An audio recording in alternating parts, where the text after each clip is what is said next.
Hello aspirants, welcome to Ekam IAS academy. ఈరోజు ఒక interesting topic గురించి డిస్కస్ చేయబోతున్నాం. అదేంటి అంటే కనుక మనం జనరల్గా చిన్నపిల్లలకి ఏం చెప్తాం, చందమామ రావే అని అంటాం. కానీ ఈ రోజుల్లో పరిస్థితి టెక్నాలజీ వల్ల ఎలా మారింది అని అంటే మనమే చందమామ దగ్గరికి ఈజీగా వెళ్ళే పరిస్థితులు క్రియేట్ అవబోతున్నాయి. దాంట్లో భాగంగానే నాసా ఏం చేయబోతుంది, నాసా అంటే ఏంటి, అమెరికన్ స్పేస్ ఏజెన్సీ, వీళ్ళు ఏం చేయబోతున్నారు, లూనార్ సర్ఫేస్ మీద అంటే మూన్ మీదనే రైల్వే స్టేషన్ని క్రియేట్ చేయబోతున్నారు. చాలా ఇంట్రెస్టింగ్గా ఉంది కదా. మనకు నార్మల్గా రైల్వే స్టేషన్స్ అంటే ఏం కనిపిస్తాయి, బిజీ ప్లాట్ఫామ్స్, ప్యాసింజర్స్, ట్రైన్స్ ఇవన్నీ కనిపిస్తాయి. కానీ ఈ పర్టికులర్ రైల్వే స్టేషన్ ఏదైతే నాసా మూన్ సర్ఫేస్ మీద డెవలప్ చేయబోతుందో అది ఓన్లీ రోబోట్స్ మాత్రమే. ఇక్కడ ప్యాసింజర్స్ అంటే మనలాగా మనుషుల కోసం కాదు, ఇది రోబోట్స్ కోసం చేయబోతున్నారు. ఇది అసలు ఎందుకు చేయబోతున్నారు, దీనికి ఉన్న కారణం ఏంటి, దాని తర్వాత దీని పేరు ఏంటి, ఇవన్నీ కూడా ఈ వీడియోలో డిస్కస్ చేద్దాం. దాంతోపాటు మనం ఫస్ట్ అసలు ఇవన్నీ డిస్కస్ చేసే ముందు మనం తెలుసుకోవాల్సింది ఏంటి, ఇండియాలో ఫస్ట్ రైల్వే లైన్ అనేది ఎవరు ఇన్వెంట్ చేశారు, ఆ పర్సన్ ఎవరు, రైల్వేస్ని ఇంట్రడ్యూస్ చేయడానికి గల కారణమైన పర్సన్ ఎవరు, ఫస్ట్ రైల్వే లైన్ అనేది ఎప్పుడు ఇంట్రడ్యూస్ అయింది, ఏ పర్టికులర్ ప్లేసెస్ మధ్యలో ఇది స్టార్ట్ చేశారు, ఇవన్నీ కూడా మీకు తెలిస్తే ఆన్సర్ కామెంట్ సెక్షన్లో చెప్పండి, లేదంటే నేను వీడియో ఎండింగ్లో చెప్తాను. దెన్ ఇక్కడ చూస్తే కనుక మీరు ఇదే అనమాట, రైల్వే లైన్ ఎస్టాబ్లిష్ చేయడానికి కొన్ని ట్రయల్స్ అనేది నాసా స్టార్ట్ చేసింది అనమాట. సో అసలు ఫస్ట్ మెయిన్ థింగ్ ఏంటి, మనకి రైల్వేస్ అనగానే మనకి ఏం గుర్తొస్తాయి, ఒకటి ప్యాసింజర్ ట్రైన్స్, ఇంకోటి గూడ్స్ ట్రైన్స్ అంటే ఫ్రైట్ అంటాం. అంటే సో గూడ్స్ని క్యారీ చేయడానికి కానీ లేకపోతే ప్యాసింజర్స్ని మూవ్ చేయడానికి కానీ ట్రైన్స్ అనేవి యూస్ అవుతాయి. కానీ ఇక్కడ దేనికి యూజ్ చేస్తున్నారని చెప్పాను, వెయిట్స్ని అంటే హెవీ వెయిట్ ఉన్న ఆబ్జెక్ట్స్ని మూవ్ చేయడానికి ఇక్కడ ఈ రైల్వే లైన్ అనేది ఆర్ రైల్వే సిస్టమ్ అనేది ప్లాన్ చేస్తున్నారు. మరి ఇది ఎవరు చేస్తారు, ఇవి క్యారీ ఎవరు చేస్తారు అంటే కనుక రోబోట్స్. సో రోబోట్స్ క్యారీ చేయడానికి దీన్ని డెవలప్ చేస్తున్నారు. సో ఫస్ట్ మనం దానికంటే ముందు అర్థం చేసుకోవాల్సింది ఏంటి, ఈ రోబోట్స్ అనేవి ఎలాంటి పర్టికులర్ పేలోడ్స్ని క్యారీ చేస్తాయి అంటే కనుక ఇక్కడ మనం సైంటిఫిక్ ఎక్స్ప్లోరేషన్స్ చేయడానికి రేపు ఫ్యూచర్లో లూనార్ సర్ఫేస్ మీద అసలు ఏముంది అనేది తెలుసుకునే అన్వేషణలో భాగంగా కానీ అసలు దాని మీద ఉన్న మెటీరియల్ని మనం మళ్ళీ ఎర్త్కి పంపించడం, రీఎంట్రీ మాడ్యూల్స్ యూజ్ చేసినప్పుడు కానీ ఇలాంటి వాటిల్లో మనకి హెవీ లోడ్ పేలోడ్స్ అనేవి సెండ్ చేయాల్సి ఉంటుంది. అవి సెండ్ చేసేటప్పుడు ఎలా ఉంటుందంటే ఒక ప్లేస్ నుంచి ఇంకో ప్లేస్కి మూవ్ చేయాలని అంటే పైన ఏమవుతుంది, మనకి ఎర్త్ కంటే గ్రావిటీ ఉంది కాబట్టి మనం ఈజీగా మూవ్ చేయగలుగుతున్నాం. కానీ మూన్ సర్ఫేస్ మీద, లూనార్ సర్ఫేస్ మీద మనకి గ్రావిటీ అనేది ఉండదు. సో నో గ్రావిటీ వల్ల ఏమవుతుంది, మనం ఈ మూమెంట్ అనేది చేయలేము. అంటే ఈజీగా మనకి వెయిట్ మూమెంట్ కానీ పర్సన్ మూమెంట్ కానీ ఇవన్నీ డిఫికల్ట్గా మారుతాయి. అందుకని ఏం చేస్తున్నాం, ఇక్కడ ఇవి ట్రాక్స్ లాగా ఏర్పాటు చేసి ఈ ట్రాక్స్లో మనం ఆ రోబోట్స్ ద్వారా హెవీ వెయిట్ ఉన్న ఆబ్జెక్ట్స్ ఏవైతే ఉంటాయి, పేలోడ్స్ కానీ ఇవన్నీ, వాటి మూవ్మెంట్ కోసం ఈ రైల్వే స్టేషన్ లాంటి రైల్వే సిస్టమ్ని డెవలప్ చేయబోతున్నారు అనమాట. ఇంకోటి మీరు గుర్తుపెట్టుకోవాల్సింది, ఇవి మొబైల్ ట్రాక్స్ మాత్రమే. మొబైల్ ట్రాక్స్ అంటే ఇవి ఫిక్స్డ్ కాదు. సో ఇక్కడి నుంచి ఇక్కడికి మార్చుకోవచ్చు అనమాట. ఆ ఫ్లెక్సిబిలిటీ కూడా ఉంది. సో నెక్స్ట్ మనం అర్థం చేసుకోవాల్సిన ఇంకొక అంశం ఏంటి, ఫస్ట్ అసలు మనం ఈ వీడియోలో ఏమేమి డిస్కస్ చేస్తున్నాం, వై ఇన్ న్యూస్, తర్వాత నాసా ఎందుకు డెవలప్ చేయాలనుకుంటోంది, దాంతోపాటు ఈ ఫ్లోట్ సిస్టమ్ అంటే ఏంటి, దానికి పేరు పెట్టారు, అదేంటంటే ఫ్లోట్ సిస్టమ్ అనమాట.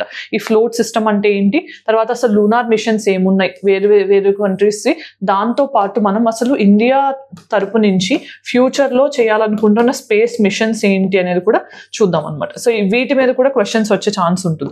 మోస్ట్ ఆఫ్ ద టైమ్స్ ఏంటంటే ఆస్పిరెంట్స్ మనం ఓన్లీ ఇప్పుడు ఫర్ ఎగ్జాంపుల్ చంద్రయాన్ 1, 2, 3 అయిపోయాయి కాబట్టి దాని గురించి తెలుసుకుంటే సరిపోతుంది అని అనుకుంటాం. కానీ యూపీఎస్సీ కానీ అదర్ ఎగ్జామ్స్ కానీ చంద్రయాన్ 4 గురించి కూడా క్వశ్చన్స్ అడిగే ఛాన్స్ ఉంటుంది. ఎందుకంటే ఆల్రెడీ ఇస్రో చెప్పింది మేము చంద్రయాన్ 4ని కూడా లాంచ్ చేయడానికి ట్రై చేస్తున్నాం. ఎప్పటి వరకు, 2027 వరకు ప్లాన్ చేస్తున్నాం అన్నారు. దాని తర్వాత ఏం చెప్పారు, 2040 కల్లా, ఓకే 2040 దీనికల్లా మనం ఒక మనిషిని ఇండియా నుంచి పంపించి ఆ మనిషి మూన్ మీద ల్యాండ్ అయ్యే విధంగా కూడా మేము స్పేస్ మిషన్స్ని కండక్ట్ చేయాలనుకుంటున్నాం అని చెప్పి కూడా ఇస్రో చెప్పడం జరిగింది. సో ఇలా డిఫరెంట్ అంబిషన్స్ని పెట్టుకున్నప్పుడు ఫ్యూచరిస్టిక్ మిషన్స్ మీద కూడా క్వశ్చన్స్ అడిగే ఛాన్స్ ఉంటుంది. ఇవన్నీ కూడా మీరు తెలుసుకోవాల్సి ఉంటుంది. దెన్ ఫస్ట్ అసలు సిలబస్ మ్యాపింగ్ చూద్దాం. ఇది ఎస్ఎన్టీ పాయింట్ ఆఫ్ వ్యూలో జిఎస్ పేపర్ 3లో ఇంపార్టెంట్. దాని తర్వాత మనం చూస్తే కనుక ఇది న్యూస్లో ఎందుకు ఉందనేది చెప్పాను నేను. నాసా అనేది ఏం చేయబోతోంది, ఫస్ట్ రైల్వే సిస్టమ్ని మూన్ మీద డెవలప్ చేయడానికి ప్లానింగ్ అనేది స్టార్ట్ చేశారనమాట.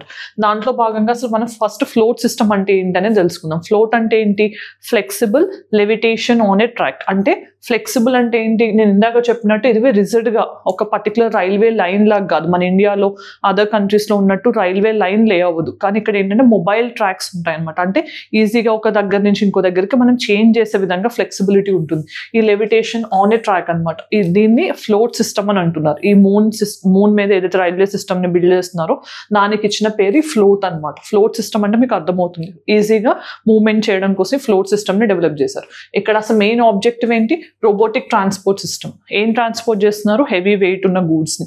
So to support future lunar activities, ఎవరైతే ఆస్ట్రోనాట్స్ వెళ్తున్నారో వాళ్ళతో పాటు వాళ్ళు కొన్ని ఎసెన్షియల్స్ ఎక్విప్మెంట్స్ తీసుకెళ్లాల్సి ఉంటుంది కదా, అవన్నీ క్యారీ చేయడానికి ఈ రోబోటిక్ ట్రాన్స్పోర్ట్ సిస్టమ్ అనేది, ఫ్లోట్ సిస్టమ్ అనేది హెల్ప్ అవుతుందని నాసా భావిస్తుంది అనమాట. దాంతోపాటు ఈ ట్రాన్స్పోర్ట్ సిస్టమ్ అనేది ఫ్యూచర్లో మనం సస్టైనబుల్ లూనార్ బేస్ని బిల్డప్ చేయడంలో కూడా హెల్ప్ చేస్తుందని చెప్పి వాళ్ళు భావిస్తున్నారు. కానీ మనం గుర్తుపెట్టుకోవాల్సింది ఏంటి, ఇట్లా ఈచ్ అండ్ ఎవ్రీ కంట్రీ వాళ్ళ స్పేస్ అంబిషన్స్ని స్టార్ట్ చేస్తే అప్పుడు ఫ్యూచర్లో లూనార్ సర్ఫేస్ కానీ మూన్ కూడా కొలనైజ్ అయ్యే ఛాన్స్ కూడా ఉంది. కొలనైజ్ అంటే ఏంటి, ఈ ప్రాంతం మాది అని మనకి యూరోపియన్స్ వచ్చి మన ఇండియాని ఎలా అయితే కొలనైజ్ చేశారో అలా లూనార్ సర్ఫేస్ని కూడా కొలనైజ్ చేసే ఛాన్స్ ఉంటుంది. ఇవన్నీ కూడా మనం తెలుసుకోవాల్సిన అంశాలు. దాని తర్వాత అసలు ఫ్యూచర్లో మనకు ఎలాంటి ఛాన్స్ ఉంటుంది, నాసా ఇది ఎందుకు చేయాలనుకుంటుందనే నేను చెప్పాను. దాంతో ఏంటంటే ఫస్ట్ ఇది మెషిన్స్ కోసం, మనుషుల కోసం కాదు, రోబోట్స్ మూవ్ అవ్వడానికి, హెవీ గూడ్స్ని ట్రాన్స్పోర్ట్ చేయడానికి మాత్రమే ఫ్లోట్ సిస్టమ్. దాంతోపాటు ఇక్కడ ఏం యూజ్ చేస్తున్నారంటే మ్యాగ్నెటిక్ ఫోర్సెస్, ఎలక్ట్రోమాగ్నెటిక్ ఫోర్స్ని యూజ్ చేసి ఈ మూమెంట్ అంటే లూనార్ సర్ఫేస్ మీద మూమెంట్ ఉండేలా ట్రై చేస్తున్నారు. దాని తర్వాత నేను చెప్పింది ఇవి ఆల్రెడీ మొబైల్ ట్రాక్స్, అంటే ఈజీగా ఒక చోటు నుంచి ఇంకో చోటకి మార్చవచ్చు. దాంతోపాటు అసలు ఈ సిస్టమ్ అనేది ఎలా ఫంక్షన్ చేస్తుందని తెలుసుకోవాలంటే అక్కడ ఉన్న టెంపరేచర్, రేడియేషన్ ఇంపాక్ట్ దీని మీద ఎలా ఉంటుందనేది తెలుసుకోవాలి. అన్నీ తెలుసుకున్న తర్వాత మనం ఫర్దర్గా దానికి తగ్గట్టు చేంజెస్ చేసి అప్పుడు మనం సిస్టమ్ని ఇంకా బెటర్గా ఇంప్రూవ్ చేయొచ్చు. దాంతోపాటు మీరు గుర్తుపెట్టుకోవాల్సిన అసలు సిస్టమ్ అవసరం ఏంటి అంటే కనుక గ్రావిటీ లేకపోవడం అనేది ప్రధాన కారణం అనమాట. గ్రావిటీ లేకపోవడం వల్లనే ఇలాంటి సిస్టమ్ అనేది మనకు అవసరం. గూడ్స్ని మనం మూవ్ చేయడానికి ఒక ప్లేస్ నుంచి ఇంకో ప్లేస్కి, ట్రాన్స్పోర్టేషన్ కానీ, ఫ్యూచర్లో కమ్యూనికేషన్ కానీ, మైనింగ్ కానీ, ఇట్లాంటి ఏ చేయాలన్నా కూడా అలాంటప్పుడు మనకి ఇలాంటి మిషన్స్ అనేవి అవసరం అవుతాయి. దాని తర్వాత అసలు మనకు ఫ్లోట్ అనేది చూస్తే కనుక ఇది ఏం చేస్తుంది, డస్టీ అండ్ ఇన్హాస్పిటబుల్ లూనార్ ఎన్వైర్న్మెంట్లో మనకి మినిమల్ సైట్ ప్రిపరేషన్, ఎందుకంటే అక్కడ లూనార్ సర్ఫేస్ మీద డస్ట్ కానీ క్రేటర్స్ కానీ ఇవన్నీ ఉన్నాయి కాబట్టి అలాంటి చోట్ల పెద్దగా మనకి ఇబ్బంది కాకుండా గూడ్స్ ట్రాన్స్పోర్టేషన్ అనేది జరిగే విధంగా ఈ ఫ్లోట్ మిషన్ అనేది హెల్ప్ చేస్తుంది అనమాట. ఇది దాని గురించి మనం తెలుసుకోవాల్సింది. దెన్ అసలు ఇండియాస్ లూనార్ మిషన్స్ అనేవి ఏంటి, ఇప్పటి వరకు ఎలాంటి మిషన్స్ మనం లాంచ్ చేసామని చూస్తే కనుక మీకు తెలిస్తే ఫస్ట్ చంద్రయాన్-1, చంద్రయాన్-2, తర్వాత చంద్రయాన్-3. సో ఇవి 3 మనకి ఇండియా నుంచి ఆల్రెడీ లాంచ్ అయిన లూనార్ స్పేస్ మిషన్స్ అనమాట. సో ఫస్ట్ మనం చంద్రయాన్-1 ఎప్పుడు లాంచ్ చేసాం, 2008లో లాంచ్ చేసాం. ఏ వెహికల్తో, PSLV, ఇది లాంచ్ వెహికల్ అనమాట. ఇది ఎప్పుడు లాంచ్ చేసాం, 2019లో. ఇది దేంతో లాంచ్ చేసాం, GSLV. ఓకే, GSLV MK3 అనుకోవచ్చు. దెన్ చంద్రయాన్-3 ఎప్పుడు లాంచ్ చేసాం, లాస్ట్ ఇయర్ 2023లో. ఇది LVM-3 లాంచ్ వెహికల్, LVM-3 అనమాట. ఇది లాంచ్ వెహికల్స్. తర్వాత అసలు చంద్రయాన్-1 ఆబ్జెక్టివ్ ఏంటి, ఏమేమి పంపించాం దీంతో పాటు అని అంటే కనుక ల్యాండర్ అండ్ ప్రోబ్ మాడ్యూల్ అనేది పంపించామన్నమాట. ఓకే, ల్యాండర్ అనేది సర్ఫేస్ మీద ల్యాండ్ అయ్యి దాన్ని పర్టికులర్ జాబ్ చేసే విధంగా ల్యాండర్ అండ్ ప్రోబ్ మాడ్యూల్ అని పంపించాం. మరి ఇది ఏం ఫైండ్ అవుట్ చేసింది, వాటర్ ప్రెసెన్స్ అనేది లూనార్ సర్ఫేస్ మీద ఎంత ఉంది, ఎలా ఉంది అనే దాంతోపాటు లూనార్ సర్ఫేస్ మీద ఉన్న కేవ్స్ కానీ, క్రేటర్స్ కానీ, ఆ యాక్టివిటీ అన్ని కూడా డిటెక్ట్ చేసి ప్రపంచంలో అన్ని కంట్రీస్కి కూడా ఫస్ట్ టైం మనమే చెప్పామన్నమాట. చంద్రయాన్ మిషన్ వల్ల లూనార్ సర్ఫేస్ మీద అంటే మూన్ మీద వాటర్ ఉంది అని చెప్పిన ఫస్ట్ దేశం ఇండియా అనమాట. చంద్రయాన్-1 నుంచి ఈ డేటా తీసుకున్నాం మనం. దాని తర్వాత మీరు తెలుసుకోవాల్సింది ఏంటి, ఇది ఎన్ని రోజులు ఫంక్షన్ చేసిందంటే ఆల్మోస్ట్గా 312 days ఇది ఫంక్షన్లో ఉంది. 312 days తర్వాత అది ఫంక్షన్లో లేకుండా అయింది. కానీ ఇక్కడ ఇది మీరు చూస్తే కనుక వేరే కంట్రీస్ హెల్ప్ ఏం తీసుకోకుండా కంప్లీట్గా ఇండియా మాత్రమే ఈ మిషన్ని లాంచ్ చేయడం జరిగింది. సో ఇవన్నీ చంద్రయాన్-1 గురించి మనం తెలుసుకోవాల్సింది. తర్వాత చంద్రయాన్-2లో ఏంటి, ఇక్కడ మీరు చూస్తే కనుక మెయిన్గా మనం ల్యాండర్, తర్వాత రోవర్, ఆర్బిటర్, ఈ 3 లాంచ్ చేసామన్నమాట. ల్యాండర్ పేరేంటి, రోవర్ పేరేంటి అనేది మీకు తెలిస్తే కనుక ఆన్సర్ కామెంట్ సెక్షన్లో చెప్పండి. ఓకే, దీనికి స్పెసిఫిక్ నేమ్స్ ఇచ్చాం మనం. కానీ ఇక్కడ ఏమైంది, ఇది అసలు దీని పర్పస్ ఏంటి, జనరల్గా మనం లూనార్ సర్ఫేస్ మీద యాక్టివిటీ తెలుసుకోవడానికి చంద్రయాన్ 1 పంపించాం. దాంట్లో భాగంగా వాటర్ ప్రెసెన్స్ అనేది చూసాం. కానీ ఇక్కడ ఏం జరిగింది, ల్యాండర్, రోవర్, ఆర్బిటర్ 3 ఉన్నాయి కదా. ఈ ల్యాండర్, రోవర్, ఆర్బిటర్లో ఫస్ట్ ఏమైంది, ఈ ఆర్బిటర్ అనేది ఫంక్షన్ అయింది కానీ ల్యాండర్ అనేది ఏం జరిగింది, ల్యాండ్ అవ్వకుండా క్రాష్ ల్యాండ్ అవ్వడం జరిగింది. అసలు ఫస్ట్ దీన్ని ఏం చేయడానికి పంపించాం మనం, సాఫ్ట్ ల్యాండ్ అయ్యి ఎక్కడ సదర్న్ పోల్ మీద, మూన్కున్న సదర్న్ పోల్ మీద సాఫ్ట్ ల్యాండ్ అయితే కనుక దాని నుంచి మనం డేటా తెలుసుకోవడానికి దీన్ని లాంచ్ చేయడం జరిగింది. కానీ ఇక్కడ సాఫ్ట్ ల్యాండ్ బదులు ఏమైంది, క్రాష్ ల్యాండ్. సాఫ్ట్ ల్యాండ్ అంటే ఏంటి, ఎటువంటి క్రాష్ లేకుండా, ఓకే, అది సేఫ్గా ల్యాండ్ అయితే దాన్ని సాఫ్ట్ ల్యాండింగ్ అంటాం. కానీ అలా జరగకుండా ల్యాండర్ అనేది కొలాప్స్ అయింది, డ్యామేజ్ అయింది. దానివల్ల ఏమైంది, ల్యాండర్ నుంచి రోవర్ బయటకు రావాలి, రోవర్ అనేది అప్పుడు బయటకు వస్తుంది. కానీ ఇక్కడ ల్యాండర్ అనేది డ్యామేజ్ అవ్వడం వల్ల రోవర్ అనేది బయటకు రాలేదు. సో ఇక్కడ ఏమైంది, ఇది సక్సెస్ఫుల్ అవ్వలేదు. దాని తర్వాత ఇక్కడ ఆర్బిటర్ మాత్రమే ఉంది. ఈ ఆర్బిటర్ అనేది ఉండటం వల్లనే మనం చంద్రయాన్ 3లో మళ్ళీ స్పెసిఫిక్గా ల్యాండర్, రోవర్ మాత్రమే పంపించాం. ప్రొపల్షన్ మాడ్యూల్ పంపించాం కానీ ఆర్బిటర్ అనేదాన్ని పంపించలేదు. ఎందుకు అని అంటే చంద్రయాన్ 2లో పంపించిన ఆర్బిటర్ అనేది ఆ ఫంక్షన్ చేయడానికి మనకు అప్పుడు హెల్ప్ చేసింది. సో ఇక్కడ మనం ఏం ఆబ్జెక్టివ్ అచీవ్ చేసాం, సాఫ్ట్ ల్యాండింగ్ గురించి చంద్రయాన్ 1 అండ్ చంద్రయాన్ 2 అండ్ చంద్రయాన్ 3 రెండు కూడా సాఫ్ట్ ల్యాండింగ్ని అచీవ్ చేయడానికి ఇక్కడ సౌత్ పోల్ ఆఫ్ ద మూన్లో. సో ఇక్కడ మనం అచీవ్ చేసామన్నమాట సెకండ్ అటెంప్ట్లో. దాని తర్వాత మనం ఇంకోటి తెలుసుకోవాల్సింది ఏంటి, ఈ చంద్రయాన్ 3 మిషన్లో సాఫ్ట్ ల్యాండింగ్తో పాటు ఇది అసలు ఎన్ని డేస్ ఎఫెక్టివ్గా ఫంక్షనల్లో ఉంది అని అంటే కనుక ఆల్మోస్ట్గా 1 లూనార్ డే. ఓకే, 1 లూనార్ డేకి ఇది ఫంక్షన్గా ఉంది. ఈ 1 లూనార్ డే అంటే ఎన్ని డేస్ అనేది మీ ఆన్సర్ కామెంట్ సెక్షన్లో చెప్పండి. దాని తర్వాత మరి ఇక్కడ వేరే కంట్రీస్ హెల్ప్ తీసుకున్నామా అంటే తీసుకున్నాం. ఏ కంట్రీస్ అవి, జక్సా, ఓకే, జపనీస్ స్పేస్ ఏజెన్సీ కానీ యూరోపియన్ స్పేస్ ఏజెన్సీ కానీ ఇక్కడ మనకి హెల్ప్ చేయడం జరిగింది. దేంట్లో, చంద్రయాన్ 3లో. మరి చంద్రయాన్ 4 దేనికి అని అంటే కనుక మనం చంద్రయాన్ 4 ద్వారా అక్కడి నుంచి లూనార్ సర్ఫేస్ మీద ఉన్న రాక్స్ కానీ సబ్స్టెన్సెస్ని కానీ వెనక్కి రిట్రీవ్ చేయడానికి చంద్రయాన్ 4ని లాంచ్ చేయబోతున్నాం. ఇది ఎప్పటి వరకు ఎక్స్పెక్ట్ చేస్తున్నాం, 2027 వరకు ఎక్స్పెక్ట్ చేస్తున్నాం. దాని తర్వాత ఒక మనిషిని పంపించి మన కంట్రీ నుంచి ఒక ఇండియన్ ల్యాండ్ అయ్యేటట్టు, అంటే మూన్ మీద ల్యాండ్ అయ్యేటట్టు 2040లో ఒక మిషన్ని కూడా మనం ప్లాన్ చేస్తున్నాం అనమాట. ఇవన్నీ మనం ఇండియా సైడ్ నుంచి తీసుకున్న లూనార్ మిషన్స్ అనమాట. దాని తర్వాత అసలు ఫారిన్ కంట్రీస్ ఇంకా ఏమన్నా అంబిషియస్గా లూనార్ మిషన్స్ని ప్లాన్ చేశాయనేది ఇప్పుడు చూద్దాం. ఇస్రో గురించి మీకు తెలిసిందే, లుపెక్స్ మిషన్. లుపెక్స్ అంటే లూనార్ పోలార్ ఎక్స్ప్లోరేషన్ మిషన్. ఇది జక్సాతో అంటే జపనీస్ హెల్ప్తో మనం ల్యాండ్ చేయబోతున్నాం. దాని తర్వాత చంద్రయాన్ 4. ఈ రెండు ఇండియాకి లూనార్ విషయంలో ఉన్న ఫ్యూచర్ స్పేస్ మిషన్స్ అనమాట. దాని తర్వాత నాసా ఏం చేయబోతోంది, లూనార్ టేబ్లేజర్ మిషన్ ఒకటి, వైపర్ రోపర్ అనేది ఆర్టెమిస్ 2 నుంచి ఆర్టెమిస్ 6 వరకు ప్రోగ్రామ్స్. ఈ ఆర్టెమిస్ ప్రోగ్రామ్స్లో కూడా వాళ్ళు ఏం చేయబోతున్నారు, మళ్ళీ హ్యూమన్స్ని సెండ్ చేయబోతున్నారు. మళ్ళీ అంటే ఆల్రెడీ వీళ్ళు అచీవ్ చేశారంటే చేశారు. ఎప్పుడు, 1969 జూలై 20th రోజు అపోలో మిషన్ ద్వారా 2 హ్యూమన్స్ అంటే అమెరికన్స్ లూనార్ సర్ఫేస్ మీద ల్యాండ్ చేశారు. వాళ్ళు ఎవరు, Neel Armstrong and Edward buzz. Okay, వీళ్ళిద్దరూ కూడా లూనార్ సర్ఫేస్ మీద ల్యాండ్ చేయడం జరిగింది.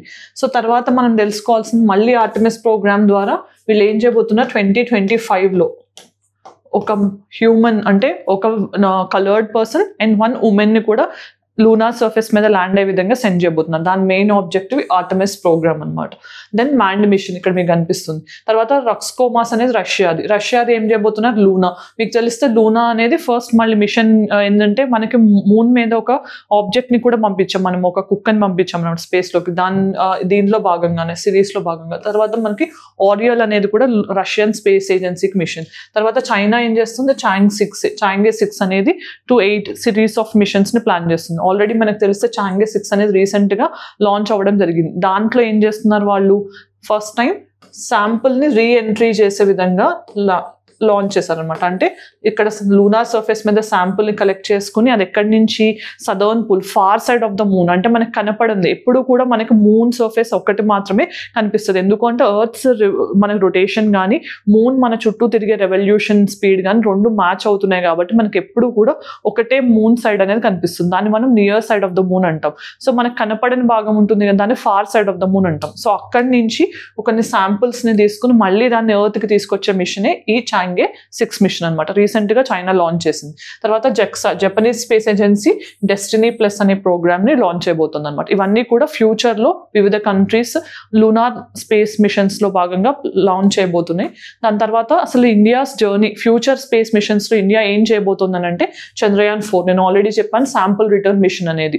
దెన్ లుపెక్స్ మిషన్, ఇది జపాన్ తో మనం చేయబోతున్నామని చెప్పాను. Lunar polar exploration machine Japanese and ISRO collaboration తో ఇలాంటివి అడుగుతారు. ఇక్కడ మెయిన్ గా ఏం చేయబోతున్నాం మనం, మూన్స్ పోలార్ సర్ఫేస్ మీద అంటే పోలార్ రీజియన్ లో అన్ఎక్స్ప్లోర్డ్ రీజియన్స్ లో అసలు ఏముంది, అక్కడ ఎలాంటి సబ్స్టెన్సెస్ ఉన్నాయి ఏంటనే తెలుసుకోవడానికి ఈ మిషన్ హెల్ప్ చేస్తుంది. దాని తర్వాత మనకి నిసర్ మిషన్ ఉంది. ఈ రోజు కూడా మీరు చూస్తే ఇస్రో చీఫ్ ఒక సైంటిస్ట్ ఎవరైతే ఉన్నారు మనకి ఇస్రో చైర్మన్, ఆయన ఒక ఇంటర్వ్యూ ఇచ్చారు ఈ నిసార్ మిషన్ గురించి. ఈ నిసార్ ఏంటి, నాసా అండ్ ఇస్రో కొలాబరేషన్ అనమాట. దీంట్లో మనం ఏం చేస్తున్నాం, ఒక లో earth orbit satellite observatory system ని డెవలప్ చేస్తున్నాం. ఎవరి హెల్ప్ తో, నాసా హెల్ప్ తో. దానివల్ల ఏంటి, మనం డిఫరెంట్ పార్ట్స్ ని అంటే ఎంటైర్ గ్లోబ్ ని 12 days లోపల మ్యాప్ చేస్తుంది. దాని తర్వాత మనం ఏం చేయొచ్చు, వాటర్ కానీ ఎకో సిస్టమ్స్ కానీ డిఫరెంట్ ఎర్త్ మీద ఉన్న సబ్స్టెన్సెస్ అన్ని ఎలా ఉంటున్నాయి, వాటి స్టేటస్ ఏంటి, మానిటరింగ్ అన్ని చేయడం కూడా ఈజీ అవుతుంది అనమాట నిసర్ మిషన్ ద్వారా. ఇది మన ఫ్యూచర్ మిషన్. దాని తర్వాత గగన్యాన్, మీకు తెలిసిందే గగన్యాన్ మిషన్ అనేది ఏంటి, మ్యాండ్ మిషన్. దీంట్లో భాగంగా మన ఫస్ట్ ఏమో క్రూ లేకుండా అన్మాన్డ్ మిషన్స్ కానీ తర్వాత వ్యోమిత్రాన్ని సెండ్ చేయడం కానీ ఇలాంటి డిఫరెంట్ ఫేజెస్ లో ప్లాన్ చేస్తాం. ఫైనల్ స్టేజ్ లో ఏం చేస్తున్నాం, 3 ఇండియన్స్ ని పంపిస్తున్నాం. ఆ 3 ఇండియన్స్ ఎవరు అనేది కూడా మన ప్రైమ్ మినిస్టర్ అనౌన్స్ చేశారు. వాళ్ళ నేమ్స్ ఏంటనేది తెలిస్తే మీరు కామెంట్ సెక్షన్ లో చెప్పండి. దాని తర్వాత వాళ్ళకి ట్రైనింగ్ ఎవరు ఇస్తున్నారు, రష్యా ఇస్తుంది ఈ పర్టికులర్ దాంట్లో. అంటే ఫ్యూచర్ లోకి మన Indians first time space agency నుంచి వెళ్ళబోతున్నారు కాబట్టి అక్కడ ఎలాంటి సిచ్యువేషన్స్ ఉంటాయి, ఎలా విత్ స్టాండ్ అవ్వాలి, ఆ ట్రైనింగ్ అంతా కూడా రష్యా ఇవ్వబోతుంది అనమాట. సో ఇవన్నీ మనం జిఎస్ఎల్విలో భాగంగా. దాని తర్వాత జిఎస్ఎల్వి MK3 ఇక్కడ లాంచ్ వెహికల్ గా ఉండబోతుంది. ఎందుకంటే ఇవన్నీ హెవీ సాటిలైట్ లాంచ్ వెహికల్స్. దాంతో పాటు బియాండ్ సర్టెన్ ఆర్బిట్ మనకి ఎప్పుడైనా ఎక్స్టెండెడ్ రేంజ్ లో వెళ్ళాలంటే కనుక జిఎస్ఎల్వి హెల్ప్ అవుతుంది అనమాట. సో ఇవన్నీ కూడా మనం తెలుసుకోవాల్సిన గగన్యాన్ గురించి. దెన్ మనం ఇంకొకటి కూడా లాంచ్ చేయబోతున్నాం, అది ఏంటంటే శుక్రయాన్ 1. శుక్రయాన్ అంటే ఏంటి, వీనస్ కి. వీనస్ ఎక్కడ ఉంది మనకి, సన్ తర్వాత మార్స్, వీనస్ తర్వాత ఎర్త్, తర్వాత మెర్క్యూరీ, వీనస్, ఎర్త్, మార్స్ ఉంటుంది. ఇవన్నీ ఇన్నర్ ప్లానెట్స్ గా అనుకుంటాం కదా. సో సెకండ్ ప్లానెట్ ఏదైతే ఎర్త్స్ ట్విన్ అని కూడా అనుకుంటామో మనం, అది వీనస్ అనమాట. సో వీనస్ కి మనం ఫస్ట్ పంపించే మిషన్ శుక్రయాన్ 1 అనబోతున్నాం. ఇక్కడ ఏంటంటే మళ్ళీ ఇక్కడ ఏం జరగబోతుంది, అసలు దాంట్లో ఉన్న జియోలాజికల్ యాక్టివిటీస్ ఏంటి, వాల్కనిక్ ఎమిషన్స్ ఉన్నాయా, ఇవన్నీ తెలుసుకోవడానికి శుక్రయాన్ 1 మిషన్ ని కూడా మనం లాంచ్ చేయబోతున్నాం అనమాట. ఇవన్నీ కూడా మన ఇండియాలో ఫ్యూచరిస్టిక్ స్పేస్ మిషన్స్ అనమాట. దాని తర్వాత ప్రాక్టీస్ క్వశ్చన్ చూద్దాం. ఇక్కడ ప్రాక్టీస్ క్వశ్చన్ ఏంటంటే, how long is the expected operational life of Chandrayaan 3? Chandrayaan 3 moon surface మీద ఎన్ని డేస్ ఆపరేషన్ లో ఉంటుందనేది అడుగుతున్నారు. దాంట్లో ఆన్సర్ ఏంటి అనేది నేను లూనార్ డే అనేది ఏం చెప్పాను. సో ఆన్సర్ ఏంటనేది మీరు కామెంట్ సెక్షన్ లో చెప్పండి. తర్వాత mains question, discuss the key challenges in Indian space program. అసలు ఏంటి మనకి కీ ఛాలెంజెస్, ఎందుకంటే ఇన్ని ఫ్యూచరిస్టిక్ మిషన్స్ మనం పెట్టుకున్నప్పుడు మనకి ఎలాంటి ఛాలెంజెస్ ఉన్నాయి, ఇవన్నీ అంత ఈజీ కాదు, మనం అనుకున్నంత ఈజీ కాదు కదా ఇంప్లిమెంటేషన్ అనేది. వాళ్ళు ఎంతో కష్టపడి ఎన్నో రోజుల నుంచి శ్రమిస్తే కానీ ఇవన్నీ సక్సెస్ఫుల్ అవ్వట్లేదు. వాళ్ళు ఫేస్ చేస్తున్న ఛాలెంజెస్ ఏంటి, దాంతోపాటు అసలు ఇండియా స్ట్రాటజికల్గా స్పేస్ ప్రోగ్రామ్స్ని ఇంకే లెవెల్కి తీసుకెళ్ళదు. ఎందుకంటే ఇప్పటికే మనకు ఒక మంచి రెప్యుటేషన్ ఉంది, ఏమని, మనం లో బడ్జెట్ స్పేస్ ఫ్లైట్స్ లాంచ్ చేస్తున్నామని. కానీ ఎందుకంటే ఒక హాలీవుడ్ మూవీని మన ఇస్రో మిషన్స్ని కంపేర్ చేస్తే ఇస్రో మిషన్స్ చాలా కాస్ట్ ఎఫెక్టివ్గా అవుతున్నాయి. అంత కాస్ట్ ఎఫెక్టివ్గా మనం చేయడం అనేది it's not a small thing అనమాట. సో డెఫినెట్గా ఇలాంటివన్నీ కూడా ఎలా హెల్ప్ చేస్తున్నాయి, ఇంకా ఫ్యూచర్ స్పేస్ ఎక్స్ప్లోరేషన్స్ని మోటివేట్ చేసే విధంగా ఎలా ఉన్నాయి, ఇవన్నీ కూడా మీరు ఆన్సర్ రాయాల్సి ఉంటుంది. దెన్ మనం ఈ వీడియో ఎండింగ్కి వచ్చేసాం కాబట్టి వీడియోలో ఏం డిస్కస్ చేసాం, నాసా ఏం ప్లాన్ చేయబోతుంది, ఫస్ట్ రైల్వే సిస్టమ్ రైల్వే స్టేషన్ని మూన్ మీద ప్లాన్ చేయబోతున్నారు. దానికి ఎందుకు ప్లాన్ చేస్తున్నారు, ఆ మిషన్కి ఉన్న పేరేంటి, ఫ్లోట్ అనేది డిస్కస్ చేసాం. దాంతోపాటు అసలు అదర్ కంట్రీస్ ఉన్న లూనార్ మిషన్స్ ఏంటి, దాంతోపాటు Indian lunar mission space journey ఏంటి, దాంతోపాటు ఇండియన్ ఫ్యూచరిస్టిక్ స్పేస్ మిషన్స్ అంటే ఓన్లీ లూనార్ కాకుండా మనకి ఫ్యూచర్లో ఉన్న పెద్ద పెద్ద ప్రాజెక్ట్స్ ఏంటి స్పేస్కి సంబంధించి, ఇవన్నీ కూడా ఈ వీడియోలో డిస్కస్ చేయడం జరిగింది. సో మీకు ఈ వీడియో ఇన్ఫర్మేటివ్గా అనిపించి నచ్చితే కనుక మీ అభిప్రాయం ఏంటనేది కామెంట్ సెక్షన్లో చెప్పండి. మీకు ఏమైనా ఇంకా ఫర్దర్గా అంటే ఇలాంటి కాన్సెప్ట్స్లో వీడియోస్ కావాలి అని అంటే కనుక నా కామెంట్ సెక్షన్లో చెప్పండి. నేను అవన్నీ కూడా క్లియర్ చేయడానికి ట్రై చేస్తాను. అండ్ ఇంకొకటి IRP ప్రోగ్రామ్ జరుగుతుంది కదా, మీ అందరికి తెలిసే ఉండొచ్చు. సో లైవ్ 8 to 1 PM మధ్యలో లైవ్ జరుగుతోంది. సో ఇది UPSC ఆస్పిరెంట్స్ కానీ TSPSC APPSC ఆస్పిరెంట్స్ అందరికీ యూజ్ అయ్యే విధంగా selective subjects history, polity, SNT, current affairs, IR ఇవన్నీ కూడా కవర్ చేయడం జరుగుతుంది. ఆల్రెడీ ఎకానమీ, జాగ్రఫీ ఇవన్నీ, ఎకానమీ, ఎన్వైర్న్మెంట్ ఇవన్నీ కూడా కవర్ అవ్వడం జరిగింది. సో అవన్నీ కూడా మీకు ప్లేలిస్ట్లో ఉంటాయి. Do visit them. మీకు అవసరమైతే కనుక సబ్జెక్ట్స్ రిఫర్ చేయొచ్చు. దాంతోపాటు SNT చాలా మంది అడుగుతున్నారు. SNT అనేది నేను 21st and 22nd రోజు మార్నింగ్ 8 నుంచి 1 వరకు 10 hours రీసెంట్ టైమ్స్లో ఉన్న అన్ని సెక్టర్స్లో బయోటెక్నాలజీ కానీ, స్పేస్ టెక్నాలజీ కానీ, నానో టెక్నాలజీ ఇలా అన్నిట్లో ఈ మోస్ట్ ఇంపార్టెంట్ కరెంట్ అఫైర్స్ అని ఏంటనేది UPSC పాయింట్ ఆఫ్ వ్యూలో, TSPSC and APPSC Group 1, Group 2 point of వ్యూలో కూడా కవర్ చేస్తాను. సో మీకు అవి హెల్ప్ అవుతాయని భావిస్తున్నాను. Thank you for watching. Have a great day.